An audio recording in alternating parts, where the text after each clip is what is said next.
Hey everybody, I'm back.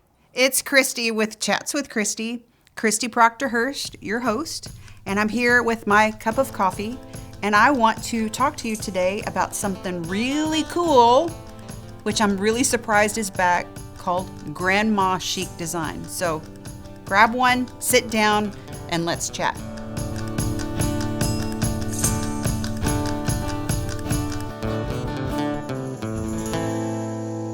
Welcome back to Moonrain Chats with Christi. So today, like I teased in the beginning, we're going to be talking about a new design style. Well, new as in probably a few years old, called Grandma Chic. I just saw a news report the other day that I think even Kylie Jenner is doing the Grandma Chic style in her home now. And so I had never heard of it until about 3 years ago. I have a niece that lives in Atlanta, Chelsea. And she's Miss Thing. She's with it. She knows what's going on. She's brilliant. She's all kinds of things.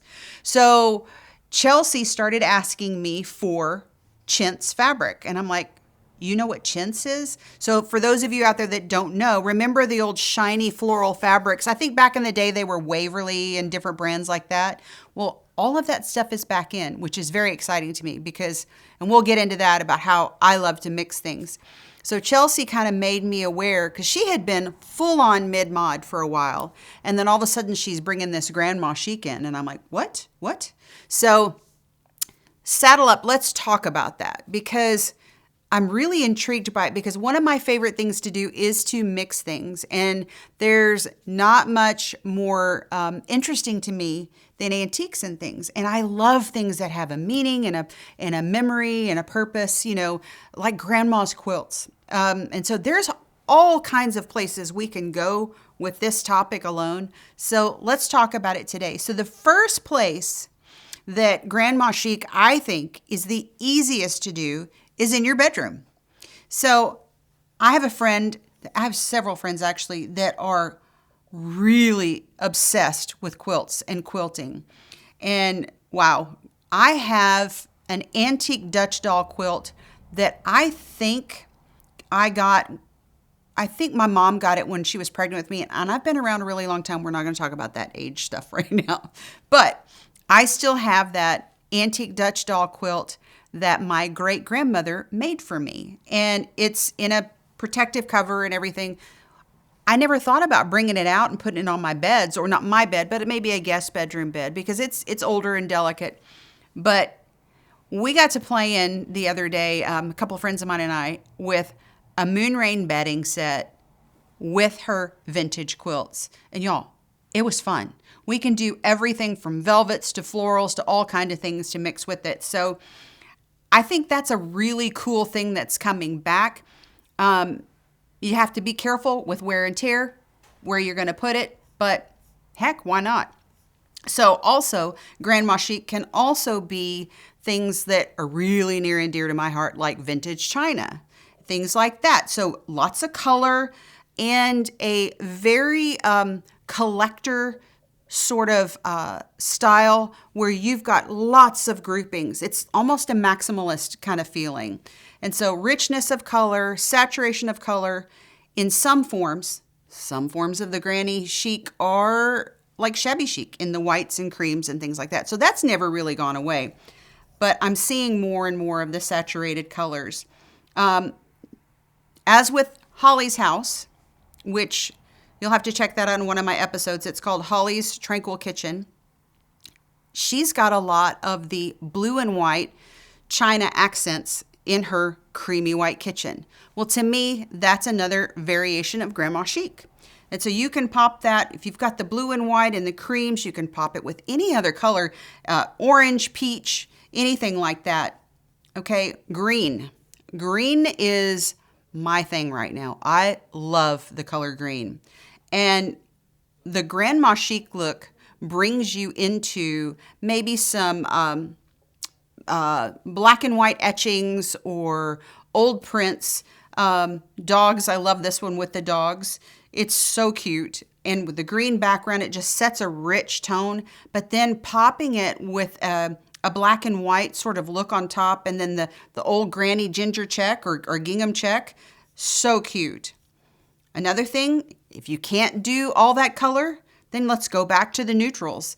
This room right here has a soft mustard sort of yellow color, maybe even softer than mustard.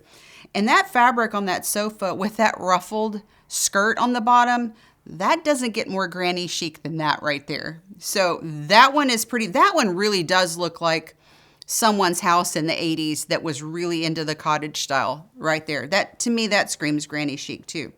And then we have the pastels and the florals. So this bedroom right here with the almost the old Waverly looking floral wallpaper and the precious pastel bedding, again, granny chic. I like a pop of coral. And so in this next one, I found these, I'm finding all these pictures on Pinterest, by the way. So if you haven't gone on Pinterest to look for this stuff, just type in Grandma Chic aesthetic. And this pop of coral with the chintzes, with the florals, with the maximalist thing of all the dishes and things is a perfect way. And then bring in all your fresh flowers as well. Now, okay, I've got another one here for you. What about Grandma Chic meets Bohemian? That's a thing too. I'm making all this stuff up right now, but we're going to just call it and say that that can be your style as well. I love this one with the rich greens, the floral fabrics. It's got a boho feel, but it's very Grandma Chic. And then we've got the very serious grandma. Do you have any grandmas that are very serious and very traditional and very, everything's in its place and we're going to have tea. We're going to have high tea. Well, this is the room for you. I love the deep, rich colors and then the Chesterfield velvet, which this kind of feels like a throwback to English cottage days as well.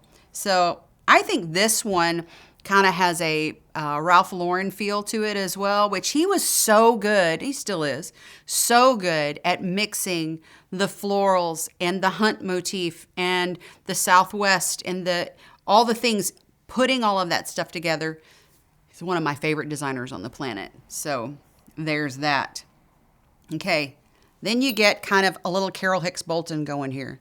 This one right here with the birds and the plates and almost it's not deconstructed, but it just has that really rough feel to it. I think this one is Grandma Chic with a Carol Hicks Bolton edge. And she's also another one of my favorites. And I'm keeping on going, y'all. We've got the old estate looking green walls with the plates, with the flowers. And I'm telling you, I could keep collecting these pictures for hours. And here we go, the library look with the maximalist pictures. So again, Grandma Chic is not just one look. It's a combination of things that can be tweaked to your style.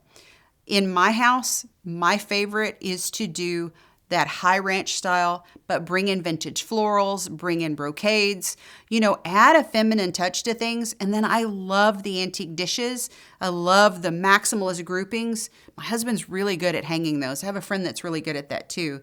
And so it's so much more personality. It's so much more interesting. And you can incorporate the things that are important to you, that mean something from your family. Again, this is what I preach all the time. Be yourself. Bring in your personality, and that's what makes it right. There's no wrong or right. What makes it right is if it reflects you. I love the red floral in this chair. So, again, Grandma Chic, crazy, sedate, cottage, lace. It can be whatever your heart desires, but it's fun and it's personal. Okay, so I've gone over so many different variations of Grandma Chic. I mean, it's pretty much endless.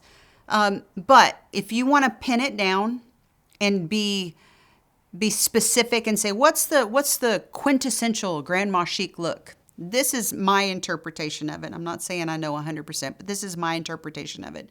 So look at this room. This room right here has lace curtains, okay? You don't see those very often anymore. That is definitely Grandma. I love the crystal chandelier. It's definitely a cottage feel, which to me screams Grandma Chic. And again, the floral sofas with the ruffled skirts. Though that right there is, again, the old-time Grandma Chic look right here. You've got the shabby sort of piece in the middle, and then the dishes and the pottery and the fresh floral arrangements and the botanicals on the wall. I mean, I'm not kidding. Oh, and the little pink throw blankets. Those right there, I can just imagine curling up on the sofa on a cool day with your cup of tea, having time in your little Grandma Chic room. This could be a she shed cottage room. This could be a prayer room. It could be whatever space. I don't know. Like, I can tell you from my household, my husband would not probably enjoy that room because it is girly. And Grandma Chic, y'all, it's girly. Unless you take those other iterations like I showed you earlier in that sort of that Ralph Lauren feel. Anything that adds some antique and vintage and collectibles and things can give something a Grandma Chic edge. But this right here, if you want to make it very specific, this right here is a quintessential Grandma Chic room. So I would love to hear what you guys think of Grandma Chic. Put it in the comments. Email me ideas. Send me pictures. And I also have so many of these kinds of things that I want to talk about, but I want to know what you want to see. So talk to me. Chat with me. Let's have coffee. Let me know what would be fun for us to cover on Chats with Christi. And again, I'm not always going to be the one talking. We're going to be interviewing different people, but this style right here has really been coming up for me a lot lately with my customers. So let me hear what you think. What do you think Grandma Chic should look like? And as always, remember, I need you.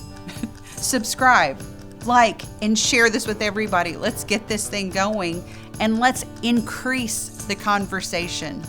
So until next time, see ya.